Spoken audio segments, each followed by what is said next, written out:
Hello', আপোনালোকে শুনা পাইছেনে? মই কাজিৰঙাৰ পৰা কৈছোঁ। আপোনালোকক চিঞৰি কি লাভ? আপোনালোকতো আৰামী চকীত বহা ভদ্ৰলোক। আমাৰ 14 পুৰুষৰ নাক কাটি কুঙা কৰি দিলা আমাৰ জীৱন। মুকলি উশাহ ল'বলৈও আজি মোৰ বুকু কপে। কি জানিবা আপোনালোকৰ টাৰ্গেটত আজি ময়ে আছোঁ। আমাৰ হাঁহিবোৰো আজি মৌন। কি জানিবা সেই হাঁহিৰ শব্দৰ আঁৰত বাজি উঠে মোৰ মৃত্যু ঘণ্টা। মোৰ কণ্ঠ আজি কম্পিত।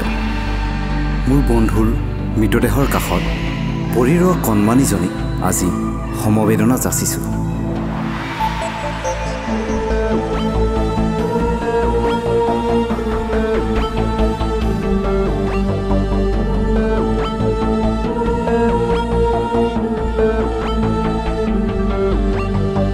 কাইলৈ মোৰ মৃত্যুত সমবেদনা যাচিবলৈ কোনোবা জীয়াই থাকিবনে? দুখ লাগে আমাৰ আপোন দেশত আমাৰেই অস্তিত্ব হেৰাই যোৱা দেখি। আমিবোৰ শূন্য হ'বলৈ বেছি পৰ নাই। জীয়াই থকা দিনকেইটাত পাৰিলে মোক আপোনালোকে এটা উত্তৰ দি যাওক। আমাৰ মৃত্যুৰ উপাৰ্জনেৰে আপোনালোকে কিমান শতাংশ সুখ কিনিব পাৰিছে?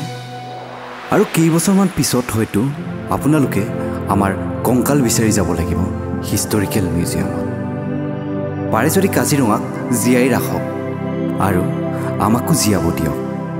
আমিবোৰ ক'তনো আপোনালোকৰ পৰ? আমিবোৰ আপোনালোকৰেই মাজৰ।